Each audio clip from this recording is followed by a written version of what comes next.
Hello everyone, सन्चै हुनुहुन्छ? Welcome back my new vlog. यो भ्लग यति दामी छ भन्ने कुराहरू त तपाईँहरू यो भ्लग हेरिसकेपछि थाहा पाइहाल्नुहुन्छ। अनि भ्लग स्टार्ट हुने बित्तिकै हिमाल देखाउनुको कारण चाहिँ म पनि जाँदैछु त्यो हिमालमा भनेर हजुरहरूलाई देखाउँदैछु कि हामी 3 जना इडियट मिलेर जाँदैछौँ एबिसी ट्रेक हेर्नु। यति रमाइलो सुन्दा त यति रमाइलो भयो। त्यहाँ तपाईँहरूले यो भिडियो हेर्नुभयो, तपाईँलाई झन् कति रमाइलो लाग्ला। बिहान 6 बजे उठेर दमौलीबाट पोखराबाट हामी हरिचोक अनि हरिचोकबाट काँडे अनि काँडे पुगेर ब्रेकफास्ट गरेपछि हाम्रो त्यहाँबाट यात्रा सुरु हुन्छ। अब चाहिँ ट्रेकिङ भनेपछि त हिँड्नै परिहाल्यो।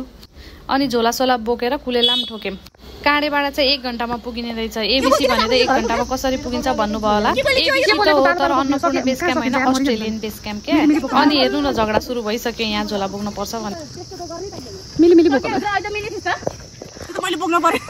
यो ट्रेकिङ भन्ने कुरा साथीहरूसँग जाँदाखेरि रमाइलो, तर 10 मिनट हिँडेपछि झगडा पर्न थाल्यो यो झोला कसले बोक्ने भनेर। यस्तो छ पारा हेर्नु। रुन्चेन उता फेरि मान्छे धकेलेर लैजानु परेछ। हेर गाजा खाएर लट्ठेको चाहिँ ट्रिल परेर अडिरहेछ।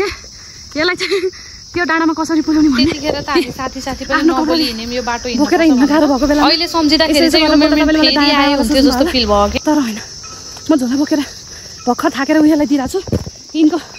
यिनले सोचिरहेछन् यिनले सोचिरहेछन् यिनलाई हामीले भरिहालेको। तर 10 मिनट बोके होइन, ऊ झगडा गरे। यस्तो छ ल। यो चाहिँ अहिले हामीलाई अस्ट्रेलियन बेस क्याम्प जान लागेको छौँ। काँडेबाट हिँड्न लागेको 15 मिनट भयो होइन। 15 मिनटमा यस्तो यहाँबाट फर्किने कि भन्ने भइसक्यो। तर होटल बुकिङ भइसकेको कारणले त्यहाँसम्म पुगौँ भन्ने कुरा हो साथीहरू। ल के हुन्छ अपडेट दिँदै गर्छु है, हेर्दै गर्नु होला। Thank you so much. म रन्डादाखेरि उहाँदेखि यहाँ आइसकेँ। यस्तो गाह्रो हुँदैन, चस्मा लाउनु पर्ने। झोला नि बोक्ने हो तिमीले, डोन्ट वरी। यिनलाई एकदम जिम जाऊ भनेर कर लगाउँदा पनि यिनको खासै उस भएको थिएन। अबको यो अस्ट्रेलियन कुछ टाइम निकाल के दोस्तों के साथ घूमने चला करो। दोस्त होंगे तो ऐसे बैग सैग उठा देंगे, अच्छा लगेगा। ल way to Australian base camp होइन। 10 मिनट झोला 20-25 मिनट बोकेपछि त्यति टाइम हेर्छु मैले। मलाई फेरि थकाइ लागेपछि एकदमै हाँस आउने। यिनीहरूलाई चाहिँ के सोच्दो रहेछ, यस्तो हाँस्यो यसलाई त थकाइ नै लागेन जस्तो लाग्छ कि। बेर छैन। ल ठिकै छ, भोलिको सिक्लेसको यात्रा पनि बाँकी छ। त्यसैले आजलाई तिमीहरू नथाकेकै राम्रो। के हो र तिम्रो फोक्सो फुल्यो कि के हो? के छ तिम्रो? ठिक छु। ए भगवान, यति राम्रो लाली गुराँस हाम्रो दमौलीमा फुल्दिए हुन्न र? ए भगवान, यो डाँडोमै हाम्रै गाउँमा भयो हुन्न र? छ त मानुङको डाँडो हिँडेर त जान्न। तँ पनि एउटै डाँडो हो। डाँडो त डाँडै हो। हिँडेर बस पार्कसम्म आउन नसक्छ यसलाई। मैले बिहान 6 बजी हिँडेर 2 लिन गएँ। बस पार्कसम्म झोला बोकेर आउन नसक्यो। एक आउँछु भनेको हेर त। 15 केजीको झोला बोके। हिँड्न पर्ने मान्छेले। त्यसपछि अलि माथि उकालोमा गएर हामीले 100 रुपियाँको एउटा गरेर 2टा लट्ठी किन्यौँ। अलिअलि सहारा मिल्छ कि भनेर के। त्यो ट्रेकभरिको सबभन्दा अल्छे हामी होला। 5 मिनट हिँडेर 15 मिनट त बस्यौँ। अझ हेर्नु न यसको हालत। त्यतिखेर त रिस उठेको थियो, अहिले देखेर त सम्झेर हाँसो लागिरहेछ, बिचरा माया लागिरहेछ। जो जति चाहिँ हिँड्न नसके पनि हामीले टिकटक भिडियोहरू चाहिँ बनाउनै पर्छ के। नत्र यति पनि एक क्याप्चर नगरे यो रमाइलो पल कहाँ थाहा हुन्छ। फेरि विश्रामको टाइम भयो। अनि यो भिडियो चाहिँ कुछ टाइम निकाल के दोस्तों के साथ घुम लिया करो भनेर बनाउने भनेको। खै अहिलेसम्म बनाएको चाहिँ छैन। 1 घन्टाको बाटो हामीलाई ठ्याक्कै 3 घन्टा लाग्यो के।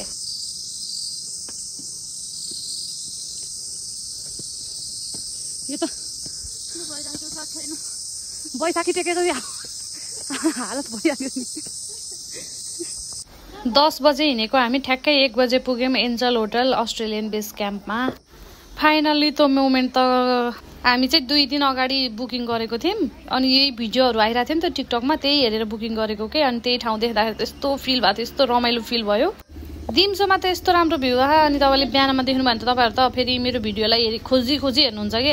अनि मैले एउटा कुरा के फिल गरेँ भन्दाखेरि हामी जस्तो भाते कोही रहन्छ कि 2 बजे गएर नै हामीलाई खाना खानु पर्यो। हुन त खाना नै ठिक हो, अरूको प्राइस चाहिँ अलि महँगै लाग्ने, खानाको चाहिँ ठिकै लाग्ने के। अनि खाना खाएर सुतेर उठेर हेर्दाखेरि त 4 बजेतिर त योगा गराउन ला रहेछ कि। हामी त हेर्नु त कति सुतेछौँ फेरि।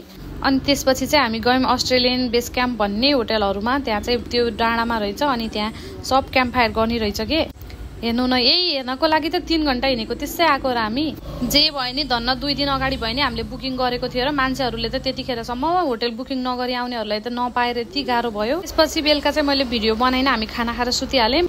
अनि बिहान हेर्नु न, बिहान नि के भन्ने यिनीहरूलाई जुन त्यो सनराइज हेर्न आएकाहरू यिनीहरू हेर्नु न 10 बजेसम्म सुत्दियो कि साथीहरू सुतेपछि मनी सुत्नै पर्यो है। हिमाल त पुरै ढाकिसकेछ, त्यही पनि यसो भ्यू हेऱ्यो। अहिले त बिहानमा मर्निङमा फ्रेस फिल भइरहेको थियो। यस्तो राम्रो भ्यू हेर्न चाहिँ तपाईँहरू अहिले बिहान 5 बजे उठ्नुपर्छ है। अनि हामी चाहिँ ब्रेकफास्ट गरेर फर्कियौँ। हाम्रो नेक्स्ट डे चाहिँ फर्किएर पोखरा गएर खाना खाएर अनि त्यहाँबाट सिक्लेस जाने भन्ने थियो। झोला बोक्न नसकेर हेर्नु न हाम्रो हालत। यता हेर्नुहोस् न, यो सब गाह्रो छ गाइस, लास्टै गाह्रो भयो। यसो हिँड्ने ठाउँमा नजानु है कोही पनि।